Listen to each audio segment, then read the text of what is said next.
One of the first requests when we put the conference together was we needed to start the conversation by addressing the legacy issues.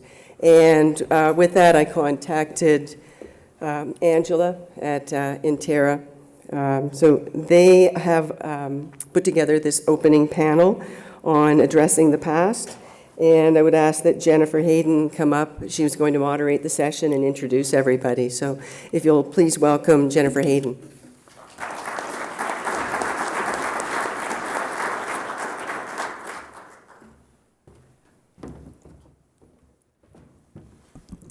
Hello, everybody. I will actually invite all of the panelists up. If y'all want to go ahead and come up, we'll start speaking and I'll start making introductions. So I'm Jennifer Hayden. I'm president and CEO of the National Museum of Nuclear Science and History in Albuquerque, New Mexico. At our museum, we're 57 years old, and we tell the story of the atomic age, from early developments such as the Manhattan Project and Cold War to today's peaceful uses of nuclear technology, such as nuclear energy, medicine, and space exploration. We're on the southeast side of Albuquerque. If you haven't been to the museum, I definitely welcome you to come by and see us. Nuclear energy is very important to me. I've personally been with the Nuclear Museum for almost 17 years, and I've been CEO for about 4 years now.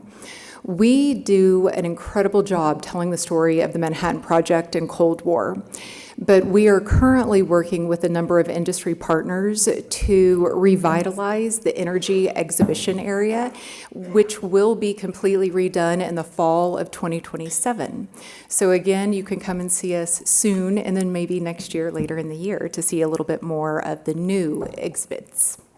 So it is my pleasure to take a moment to introduce our panelists, each of whom brings a distinct and essential perspective to this conversation. So please find their full bios in the conference program, but I'll make some introductions for Addressing Uranium Legacy Issues in New Mexico panel.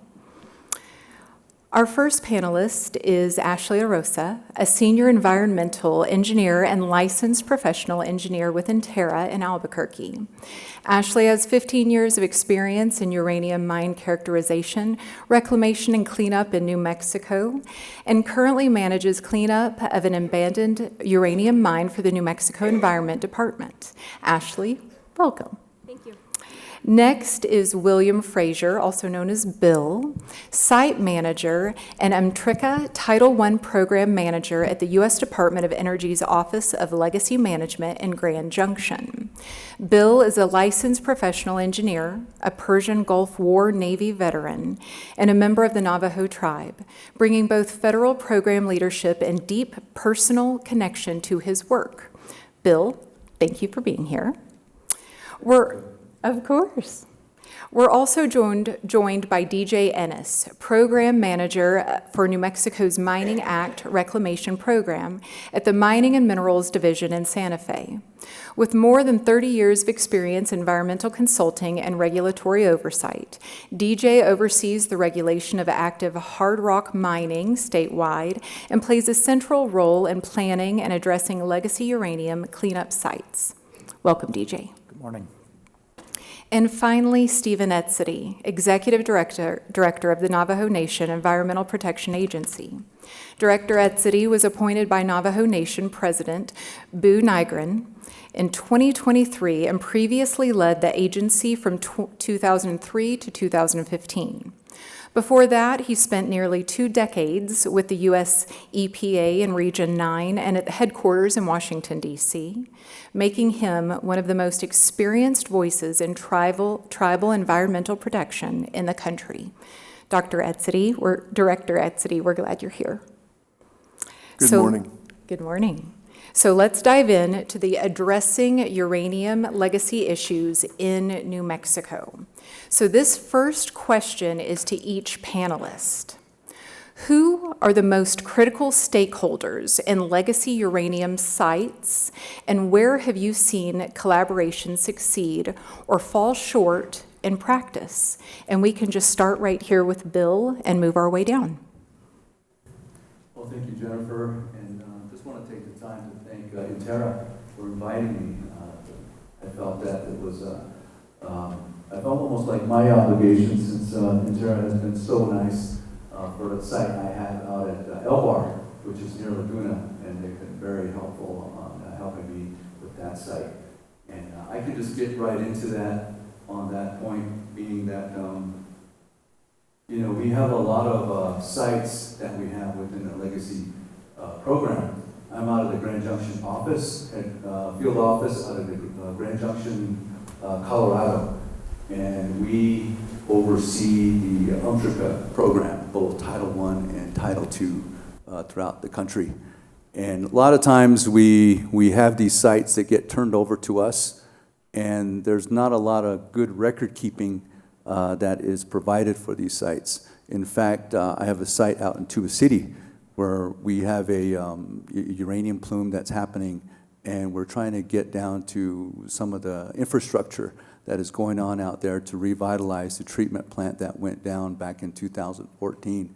And so trying to find the as-builts and erroneous information in some of the plans has been a challenge. So I would be very nice if some of these sites that get turned over to us have accurate as-builts and information. And Ashley has been very nice to provide some of that information. As far as stakeholders, we do work with the public a lot and the tribes, and we really go out of our way to provide tours. In fact, you are all welcome to see some of our sites out at the Grants Mining District that we have, Blue Water, Elbar, Ambrosia Lake. You're very welcome, or even sites on Navajo or anywhere else that you are close to. We work with the state in each of our states that we have sites, and there are our primary stakeholders. A lot of times on the Navajo, and Stephen's here to probably talk more to that. You know, a lot of my own relatives within the Shiprock area have died. My great uncles from the Cove area and where they were miners, so they're long gone, having that uranium and radiation sickness that happened to them. And the people there are very vocal. The memories are still there, and we find that a lot going on out at Navajo. And I do feel that for them, and we do our best to make sure that we get the right information out to the public, that our sites are safe. And what we do is protection of human health and the environment. And we do face those. So far, it's been very successful, not only on Navajo, but with the Pueblo at Acoma, with the Laguna, with the Northern Arapaho, Eastern Shoshone up in Riverton, and other sites up in Washington and Oregon. I think I'll stop there. I'm talking too much. DJ. Well, I think we've identified the critical stakeholders in a lot of cases, and it's a whole host of state and federal agencies. I think on the state side, the critical stakeholders are Energy, Minerals, Natural Resources, whom I work for, Mining and Minerals Division, as well as the New Mexico Environment Department. And then, you know, the critical stakeholders on the federal side are the EPA Region 6 out of Dallas, EPA Region 9 out of San Francisco. And then Navajo Nation EPA is certainly a critical stakeholder, as are the communities and public around, including some of the other tribes and pueblos. And I mean, we have seen some collaborative successes, and I think we're making progress on others. You know, it gets very complicated when you start talking about one side or another. There's a lot of uniqueness to the responsible parties. I should have mentioned responsible parties or former responsible parties are another critical stakeholder. And we have seen some, you know, I guess we maybe have fallen short. I think sometimes there's almost too many cooks in the kitchen, if you will. It gets complicated. And then there's competing laws and regulations, and that can also cause some issues. So I'll pass that on to Ashley. Thank you. As an environmental consultant, we have clients in the private industry, which overlap with the responsible party or legacy responsible parties, as well as representing the state agency. As Jennifer mentioned, right now I'm managing an abandoned uranium mine cleanup project for the New Mexico Environment Department Office of Strategic Initiatives.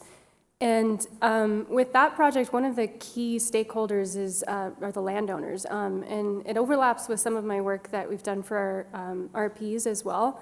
You have to establish trust and oftentimes meet with the landowners more than once, not just get them to sign an access agreement, but actually tell them what you're doing and provide information that they might want. And I would say that those are the key stakeholders for any sort of collaborative cleanup or any sort of practical work that you're trying to get done. A lot of you, if you're from New Mexico, whether you're a public or a private landowner or land user, you understand sort of the checkerboard nature of the land that's here. And so some of these RPs share a fence line, share an aquifer, and they have to work together. And so those adjacent landowners need to collaborate. Director Etsitty. The local people are most critical stakeholders. As a Navajo tribal governmental environmental protection agency, we spend a lot of time looking at the federal government, but we're also charged with representing our communities, our people, at the local governance level, but also individual homes and, as Ashley mentioned, landowners or people who occupy lands on the Navajo Nation. So listening to them is very critical. The other critical stakeholder is the federal government, federal agencies and Congress. When we have to show the mistakes of the past back at them, getting them to listen and then to do something about it. Because serious mistakes have been made. There's a lot of data gaps, a lot of, just the abandonment in the title of our sites, abandoned uranium mines. These things were just created under duress and an emergency need, but then once the mining was completed, they were just abandoned, left behind for decades. So we would bring the federal government back along with the responsible parties, but the best examples I can give is that communities oftentimes find their way to their own resources. The Crown Point Uranium Monitoring Project in the early 2000s was critical for us to listen to, both tribal and federal. The Highway 160 site, from 2003 to 2007, we advocated about a site that our people told us existed just north of the Tuba City Umchuka cell, which should have been a vicinity property, but somehow it was missed. So we finally got the federal government convinced. We did get some money from DOE, and Navajo EPA executed one of its first cleanups of about 17,000 cubic yards of radioactive material. And the US DOE was so kind enough to let us transport that to Clive, Utah. Last thing is just 2 weeks ago, I heard a chapter official from our community of mini farms say, we think we've uncovered a new abandoned uranium mine. So I've got to send some of my staff out there to look and take a look and see. Listening to the people, most critical stakeholders. Thank you. Thank you. So we have another question that to keep this going. This would be specifically for Bill, Director Etsitty, and Ashley. Drawing from projects like El Bar, Church Rock, or Bonita Peak, what lessons stand out about coordinating across agencies, responsible parties, and communities? Bill, we'll start with you. Sure. I can talk a little bit about, I think Church Rock being a third-party stakeholder. That's what DOE is on that site. It's really regulated by NRC and EPA, both regions 6 and 9, and they include us because we're getting sites. They're supposed to be designed for 1,000 years or at least up to 200. I think you all know that, right? You read the regulations. They're supposed to be that long, but we're finding out 30 years now into the those designs that we're finding some things going wrong with our sites. So we have brought this to the attention of NRC, and so they include us in these meetings with the licensees that we can kind of take our lessons learned about, these sites. So it's working with stakeholders like EPA, like I mentioned, the state of New Mexico, the Navajo Nation, and both Region 9 and Region 6, like I talked about. And I think just to give some examples, for instance, out at Church Rock, we were looking at some of the ET covers that are going on there, and we want to make sure that there is no subsidence like we had at Blue Water. The Blue Water site has a big depression on top of the cell that collects water. It's more a perception issue that perhaps that water kind of seeps through the cell and maybe collects contaminants within the cell and then goes down to the aquifer. So there's a perception there. The Mexican Hat site has erosion piping going along the slopes. When they actually did construction, they placed the bedding material on top of the cell, and that movement of machinery actually segregated. I'm a civil engineer, by the way, so I know all this stuff. So they segregated through the movement of the machinery that the fines came to the bottom of that pile, and they pushed it off with the dozer. And those dozers do have a lot of vibrating movement. So when we uncovered the riprap on that site, we found that a lot of the fines were deposited at the top of the cell, and most of the coarse material was down at the bottom, which created these piping issues. So we're finding these type of things during construction and keeping an eye on the specifications that are coming forward. So we really appreciate everybody kind of working with us, because we've seen these things happen at our sites now. Thank you. Thank you. Director Etsitty?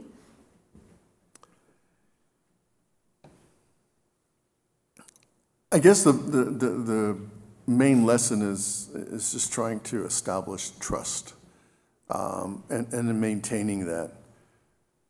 Because as a tribal government agency, we're the bridge between our people at the grassroots and the local level, and industry in terms of responsible parties, and then the federal government.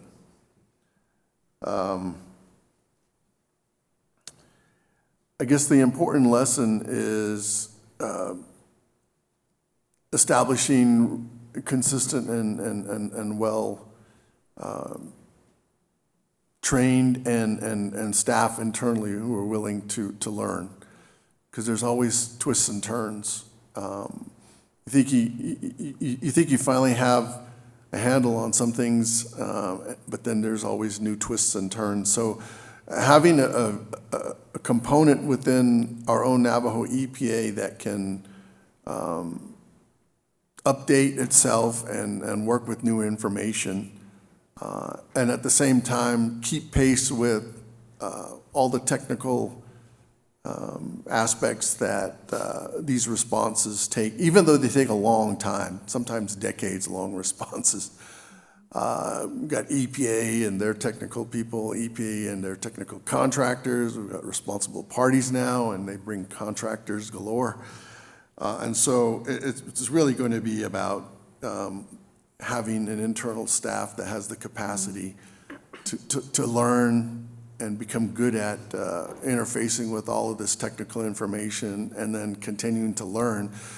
Because there's a lot of things that come from industry and the federal government that just don't seem to work on the Navajo Nation. And it's our people that push the envelope and push back to say, this stuff don't work here. And this is the way it has to be done. And to keep at it so that we get those changes in attitudes and protocols that finally work for us.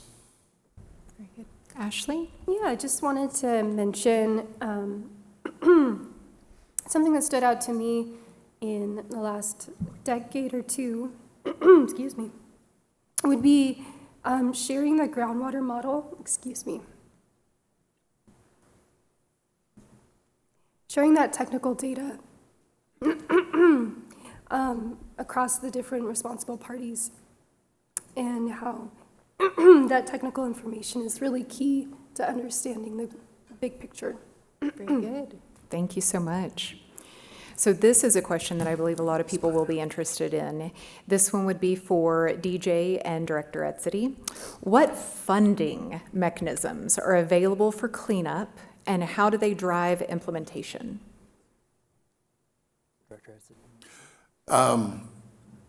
Of course, for many of our situations, we've had to sue the federal government, and we also, on the heels of that initial success, we've had to engage in other legal proceedings. Most prominently, we participated in the Tronics bankruptcy proceedings, which also yielded, at the time in 2014, a little over $1 billion for a subgroup of our abandoned uranium mine universe. And then, as a result of those actions, some of the PRPs actually entered into settlement talks and gained resources from those legal settlements. There's still a big price out there because the slow process and all of this and getting to actual cleanup work and construction work has to compete with the rise of things like CPI and what's that other economic term? When prices keep continuing to rise.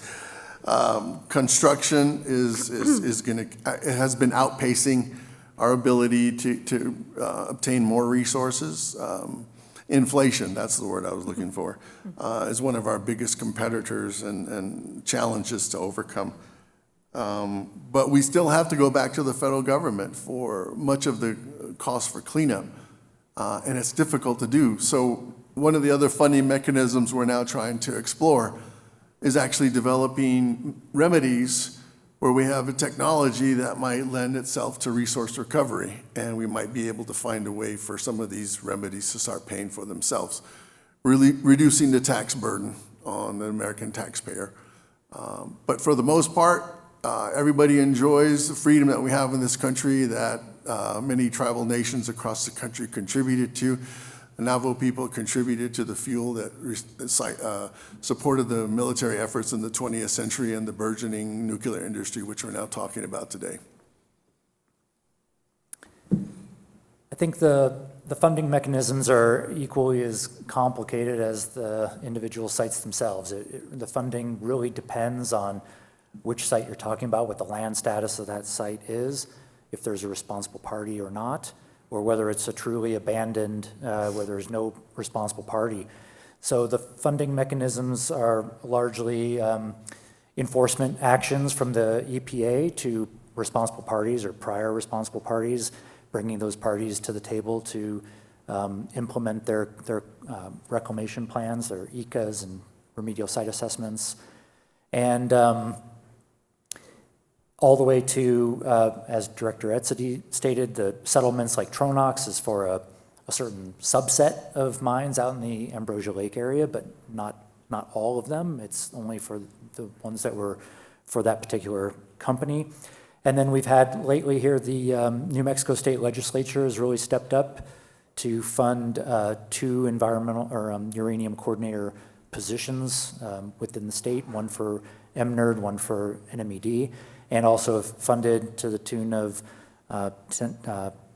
tens of millions of dollars, I believe $20 million for the cleanup of truly abandoned legacy uranium mines that don't have responsible parties associated with them and are, in that sense, orphaned, leaving it to the state and state financing to clean up. And then I guess how do the funding mechanisms drive implementation? Certainly cost is a big factor, especially when you're talking about state legislature money. That's put on the taxpayers of the state of New Mexico. And so cost is always going to be a factor, but clearly safety and of residents nearby is another massive factor to talk about how these mines should be cleaned up. Thank you. This is going to lead us to another very popular question. This is for each of the panelists. What disposal options are available for legacy and abandoned uranium mine waste? Bill, we'll go ahead and start with you. Okay. Before I start, I just want to, I know I've got maybe some relatives out there, just to let you know where I'm from. I'm Tkudachitni, born for Tkachitni. My grandfather is Honagani, and my nala is Tkotuch'ini. I'm from Dilkan area. That's where I'm originally from. So just wanted to mention that for my relatives out there. The funding, let's see, disposal options available for us, for Department of Energy, UMTRICA, we take care of post-milling mill tailings is what we do. So it's after the mining, the milling, and what's left is the tailings. So we take care of the tailings, and we address them with the disposal cells out there. Out at Church Rock, it was proposed that, to take care of some of the mine waste was to do a sandwich on top of the disposals, the UMTRICA disposal cells. We looked at that reluctantly, just out of trying to figure out, in these times, to trying to make things work to help out the public health and the environment. We looked at that, and we have accepted that. It doesn't, it's not really labeled in 40 CFR 192 or 10 CFR Part 40 Appendix A. It's not in there, but looking at it from an engineering standpoint, we looked at it and we were willing to accept it. There are new things that are out there that we will be kind of looking at that as a dual regulated site, kind of doing our part to help out, to clean up and help the environment and the public. There are, we were asked about other abandoned uranium wastes, or not waste, but mining waste that did come up, and we were reached out to, and we even looked at some of our sites to see if there was room within our footprint at one time to see if we could put some disposal cells in there that just had mine waste. This changed our category to dual regulated waste, and it's something that it makes it more complicated for us to become under NRC and EPA, but we were willing to kind of do that. So it's not something we like to do, but in order to take care of things that are out there, we reluctantly are going forward. And now we're engaged with it. So thank you. Very good. DJ. So just to clarify, I think most of y'all really know what we're talking about here, but we're talking about waste rock that was moved by the mining company to get to the ore that they wanted. That was economic ore. So this is rock that has uranium in it, but it was sub-economic at the time and set aside. And the volume we're talking about in Ambrosia Lake alone, which is north of Milan, on the west side of Mount Taylor, is something like 12 million cubic yards just in this one area alone. The disposal options for that volume of material gets pretty limited.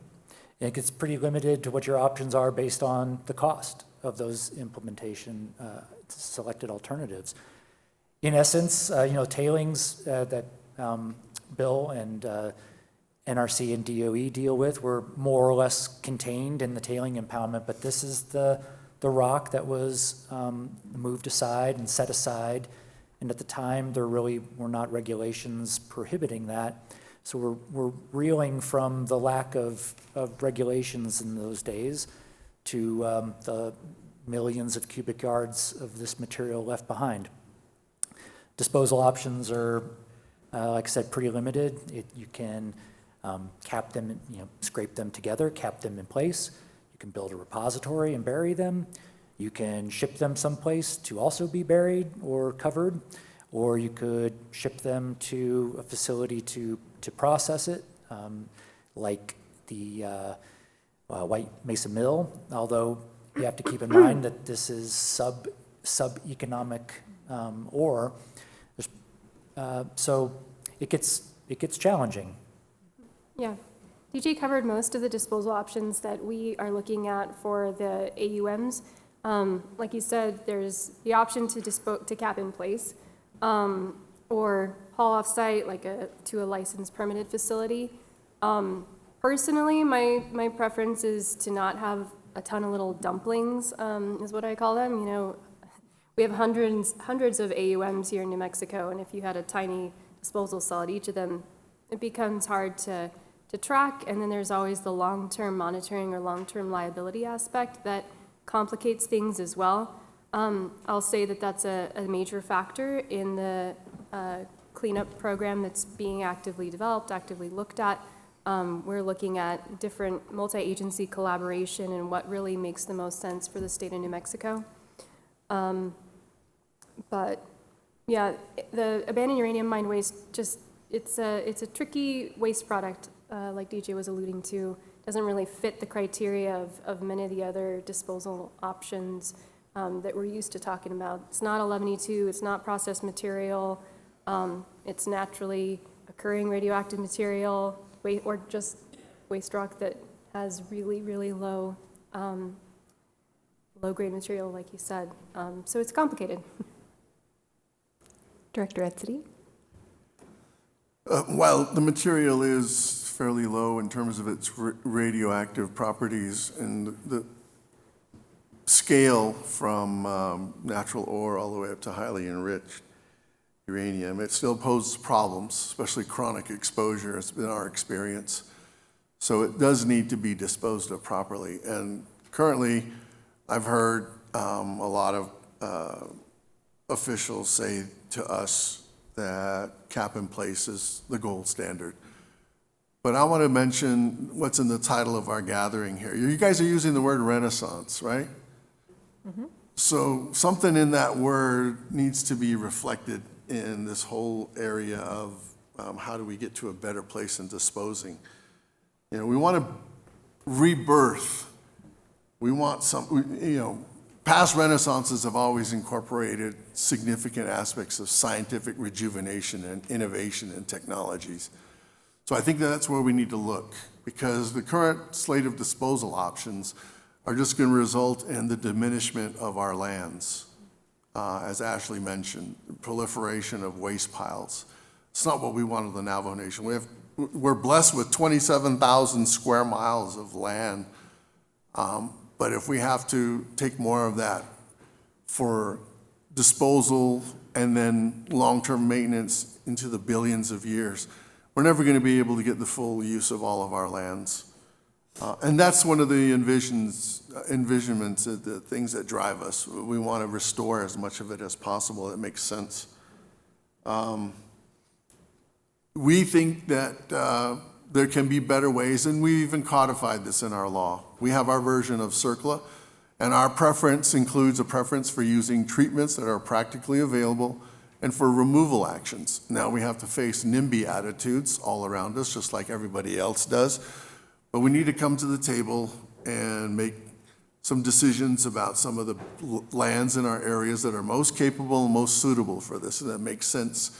And looking at the whole chain from mining and processing, if that's going to happen, and then for resource recovery from existing waste piles, where those are located, and then where all the rest of the whole nuclear uranium fuel cycle chain is going to take this stuff. So that's going to be out here in the western United States. Those disposal options are going to have to be put on the table, and we're going to have to get serious about working together, state to state, tribe to tribe, state to tribe, industry, all of us working together to find a better way to find a better final resting place. Now, with technology, we might be able to reduce the volume. And I think that that's a key area that we need to keep looking into. We called for volume reduction studies back in 1993 at our first congressional hearing. I'm pushing for a third congressional hearing where we can start getting these things more in front of our policymakers. Very good, thank you. So this question is for DJ and Ashley. How does addressing legacy uranium mining impacts, support, or complicate the case for future uranium development tied to nuclear energy? Sure. I think we've all touched on how the legacy and the impacts, obviously there's a negative perception that's associated with those impacts, rightly so. And so it's sort of a debt for this industry, and that's how it affects future mining projects. I mentioned before I'm an environmental consultant, and Bill noted his family members or his neighbors. I'm actually from Grants, so I had family members that worked in the mine too, and they're hearing about things like, settlements for health impacts, or just, these are people that their livelihood was based off of an extraction of a resource that was in their home. So they're very keen to know how it's going to be better, how we're going to improve upon it. Cleaning up the sites, it's going to be essential for any social acceptance and how we communicate that as well. There's no getting around that there's a demand and that it's growing. John Indall already discussed that demand really well in the opening remarks. But I think the bottom line is that we have to address the past in order to move forward. So I work for the state of New Mexico Mining and Minerals Division, and we implement the 1994 New Mexico Mining Act. And my understanding is that act was partially passed because of legacy uranium issues in New Mexico. So I think addressing legacy uranium contamination is essential for the industry to move forward. As Ashley said, I think there's a deeply negative perception of uranium industry in New Mexico based on these legacy issues. And I think communities have a hard time accepting the idea that it can be done differently. And there are new laws in place compared to when these mines were active in the 50s through late 70s, that would hopefully help prevent and mitigate some of the things that have transpired out in these areas. But I think as neighboring communities have a hard time seeing how things will be done differently. And frankly, I hope the industry sees that the money that's being spent to clean up these legacy sites informs them going forward. Hopefully that there's a dollar of prevention is millions of dollars in cleanup on the back end if you don't. And so I hope that that's taken to heart here as the industry moves forward in this capacity. So it is our hope on this panel to have about 15 minutes left to open it for Q&A. Because of that, I'm going to ask the final question that really closes the loop to this panel session, and this is for each panelist. Drawing on these challenges, how can we move towards effective legacy cleanup, and how do you envision a path forward? We'll start with you, Bill. Okay. Question. Drawing on these challenges, how can we, say that again? So, drawing on these challenges, how can we move towards effective legacy cleanup, and how do you envision a path forward? I think just working with DOE-LM, we're a third-party stakeholder, and I don't know the audience real well here. We do a lot of outreach at other states. This is my first time in New Mexico, and I'm representing our DOE Office of Legacy Management. Our hope, being that it's inaugural, we may be coming more to do more. We do a lot in waste management symposia. We're well represented there. We're doing a lot in research, and we talk about our sites in a lot of places. So I'd invite you all, perhaps, I don't know who all goes to waste management symposia, but that would be a great place to go to kind of see what we do. And you're all invited to maybe see Tuba City on the way. We do have challenges out there. And I think one of the challenges that I like to kind of get across is to work with us, and fill in these gaps with information when these sites get turned over to us, that we get all the full information that we get at our sites so that we're well equipped with, maybe seeing something that catches our eye, that we like to be addressed before we take on these sites in perpetuity. Our funding limits are tight. We can't do everything.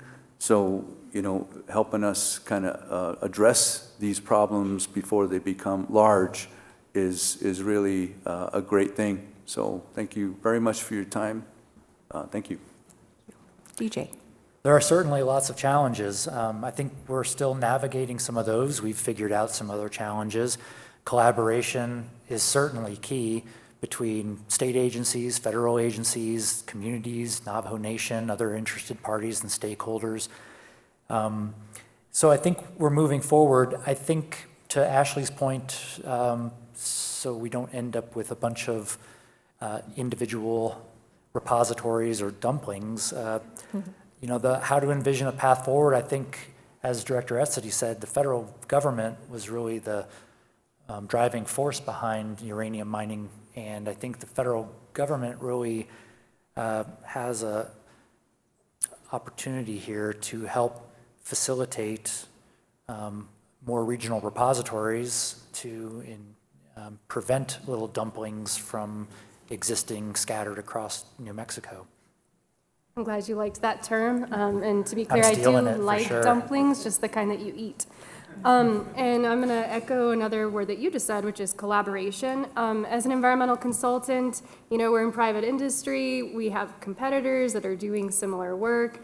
And I think Miori, who's in the back of the room, would say that to move forward, we got to have proof. The proof's in the pudding. We got to get at least one of these sites cleaned up so that we can show we can spend the money and actually get the job done. And so it's been a really interesting and unique opportunity over the last year or so working on the cleanup contract, because we're working alongside other contractors and sharing information and working together, because one success is the entire contract success, and that gets more funding, and that's how we keep doing more of this work. So collaboration, I acknowledge that the fact that none of us contributed to the problem in the World War II era, but it's up to us to clean it up and move forward.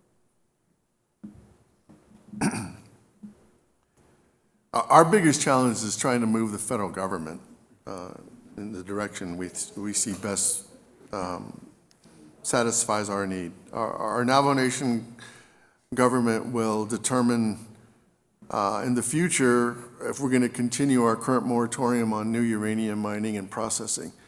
That's going to be based on adequate cleanup. That's what it says in our Natural Resources Protection Act. Moving the federal government is very hard. But there are places that do move and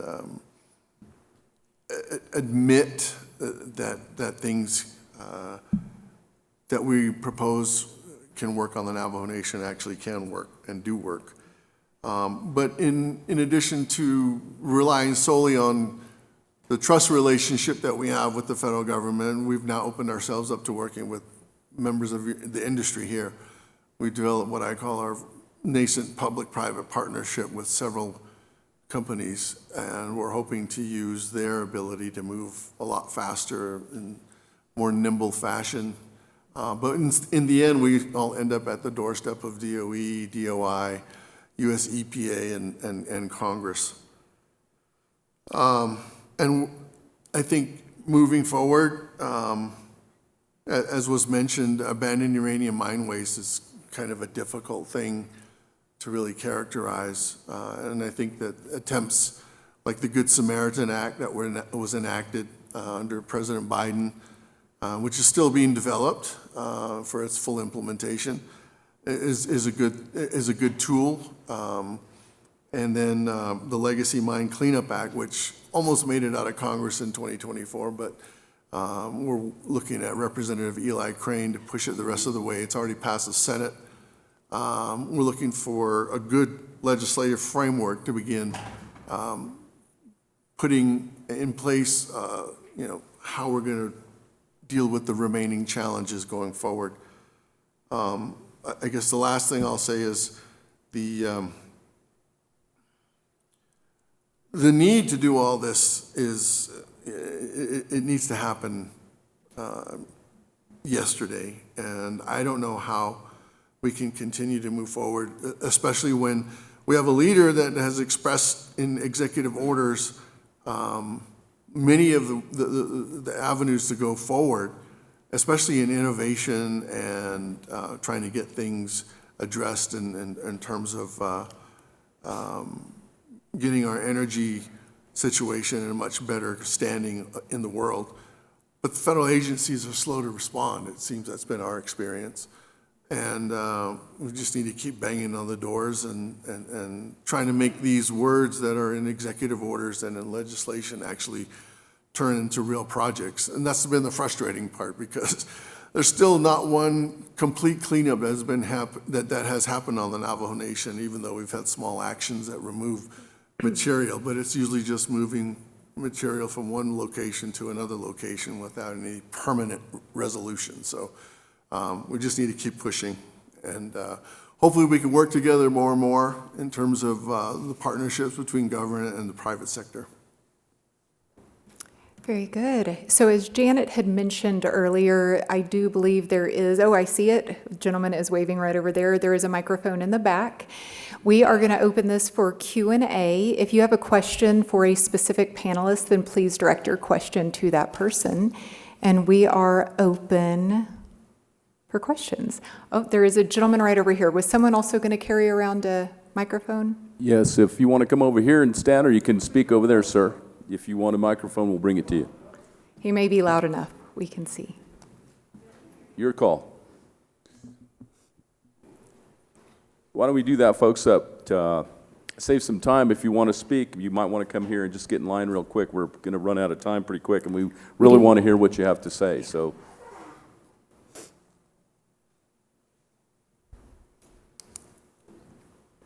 Good morning. I don't want to take too much of your time, but my name is Rick Smith. I'm with the Pueblo of Laguna, Tribal Historic Preservation Officer. I want to address this to the whole panel. You know, there was this word put out there this morning of perception. Ask yourself this question: is it perception or is it reality? Because the reality of some of these mistakes is what we're living with. The mistakes of the Jack Powell mine on Laguna Pueblo are the realities of what we're living with today. So I'd like to hear some of the success stories of cleanup and actually addressing after everything is taken from the ground. I have not heard too many success stories. The issue of collaboration, which is the fancy term nowadays is consultation. You know, I don't feel that is correctly addressed when you talk to the stakeholders. It's a check off on the box that you've talked to them, but the end decision is not theirs. So I think the stakeholders also need to be a part of the decision making.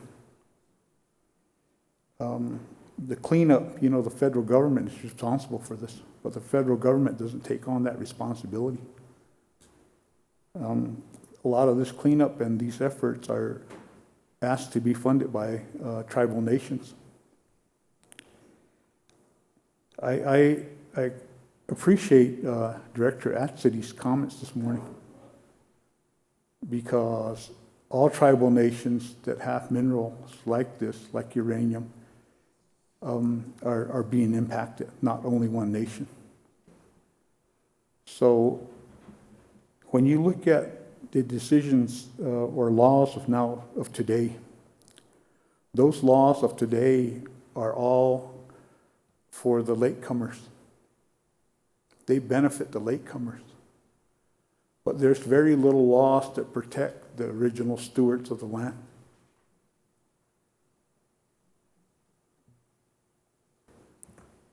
So I don't want to take too much time, but I just want to make sure I comment on those. and appreciate the panel. But Director Etsitty's points I agree with, that we need to do a better job in making sure that the safety and well-being of everyone is considered. Because at the end of the day, the dollar's going to be gone, but the living legacy of the impact continues. So the question I have for all today, and even for our leader, you have grandchildren. Many of you have grandchildren, you have children. So keep that in mind as we have these discussions about the impacts to those future generations. I did have an opportunity to work in the mine. I worked, got transferred to the mill site in Bluewater, final stage of that operation, which is the yellow cake. It's not a matter of when, it's how I'm going to impact it. And you wanted to know a success story Yes, or I'd two? like to hear some success stories. Sure. Thank you. Yeah, we have a couple of minutes if y'all want to give a success story.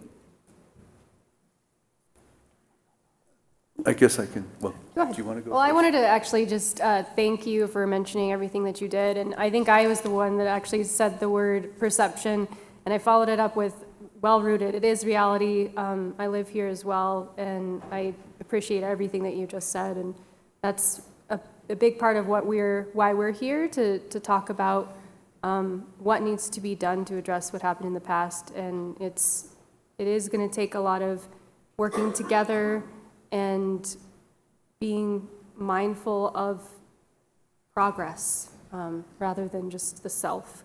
So thank you very much for what you said. I think Bill and I, we were going to talk about LBAR as being a successful cleanup strategy. So LBAR was maybe even a mill that you worked at, and it's near the Jackpile area. LBAR is the mill, and JJ is the mine. And Tara did some of the source term work and helped with the cleanup back in the late 90s. Correct me if I'm wrong, anybody in the room. But we did work towards cleanup and took it to the stage where it was handed over to DOE Legacy Management.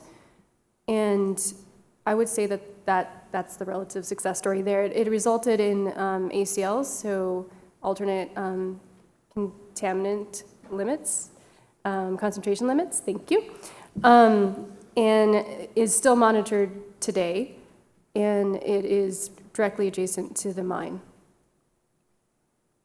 Did you want to add anything, Bill? Yeah, I think the success for that is just getting along with the Sebieta land grant, with the president and all the folks there and communicating with them. They're on board with what we're doing out there. One of our main issues out there is the soil. Mm-hmm. We're having issues with the type of soil that's out there. We're partnering with the Corps of Engineers, and they commented that was probably the most erosive soils that they've ever come across in the Southwest. So come out and see it. You can see, I did send some pictures kind of late in the game, but they did, shows the erosion that's happening out there that we're trying to chase down. So, but the Sebieta land grant and the Laguna Division of Natural Resources folks, Greg Hohola and his staff have always been really, really helpful in working with us on a lot of fronts that we are doing out there. Very good. We have time for probably one or two more questions. So yes, go ahead. So I'm Doug Underhill. I've been involved with Encore Energy since about 2010 as chief geologist. Prior to that, actually, I spent about 10 years in Vienna, Austria, with the International Atomic Energy Agency in their division of waste management and uranium supply. And we devoted both time to supply and to waste management, more on an international level. But going back to the question, I had one specific question which I think there was one word mentioned, and I'd like to understand a little more, and this is for Director Etsitty, and he mentioned the moratorium, and what does that mean for uranium development in New Mexico? And one other question that we don't have to address here, but we might think about along the future. It's been a lot of discussion of the waste, the rock waste, the tailings, but no word has been said, or I don't believe, about the groundwater related to these sites. So the first question for now, maybe the other for later. Thank you. Thank you very much for the question, Mr. Underhill. The Navajo Nation placed its moratorium on new uranium mining and processing in 2005, and it's still in place today. And I mentioned the basic condition that we want to see significant and adequate cleanup. We now know the universe extends to about 523 abandoned uranium mine sites. About 50% of those are funded as according to US EPA, so we still have about 230 sites with no resources at this point in time. And so the moratorium will basically prohibit new mining and new processing within the jurisdiction of the Navajo Nation. And the Navajo Nation predominantly occupies a lot of land in northeastern Arizona, but also significant acreage in Utah and southeastern Utah and northwestern New Mexico. So in New Mexico, our eastern agency chapters, those places that have historic mining and milling efforts, where there are projects now being developed, they're going to run into our moratorium.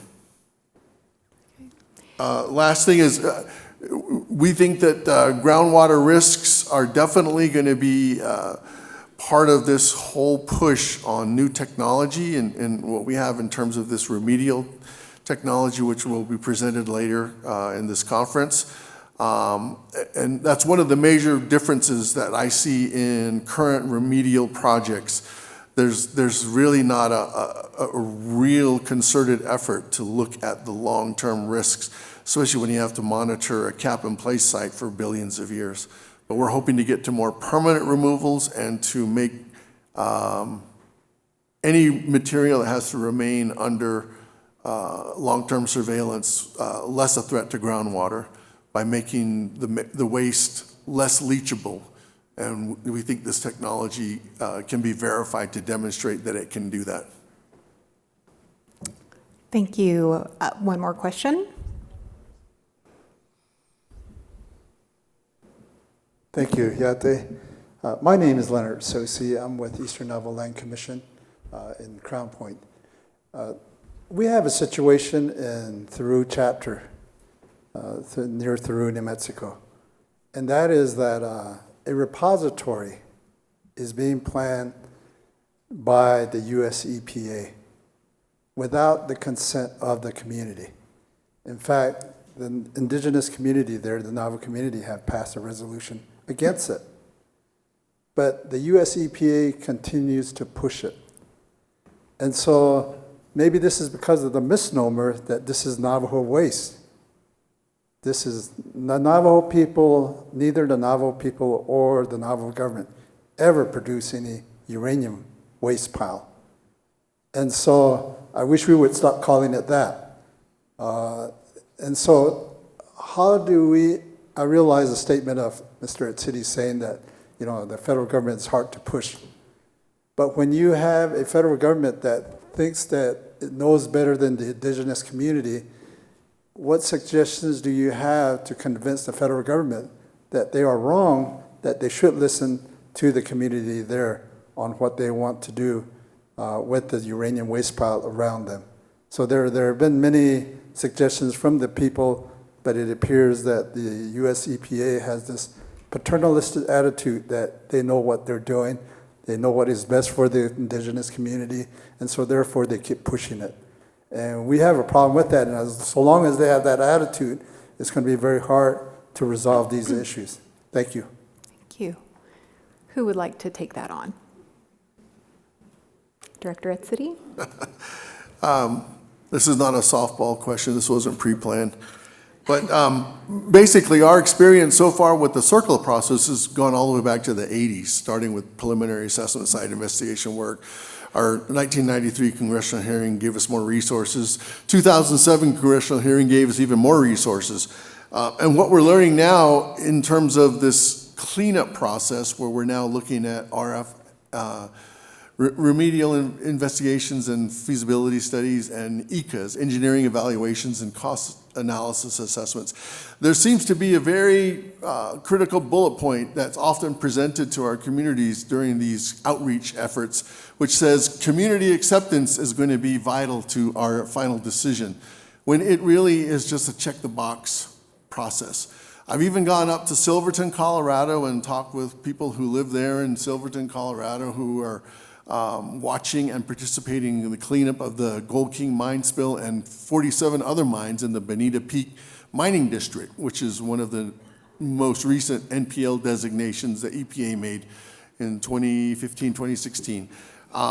They were giving us advice saying, be mindful and watchful of this check the box process.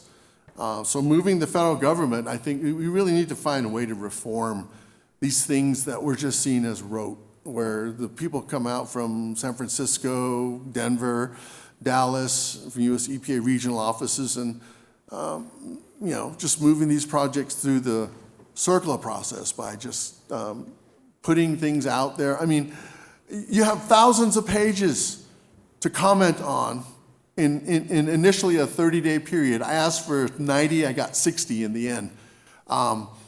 And then giving people a 4x6 card to comment on, even though it's postage paid. And then EPA Region 9 and for one ECA losing all the comments because the San Francisco post office went haywire one winter.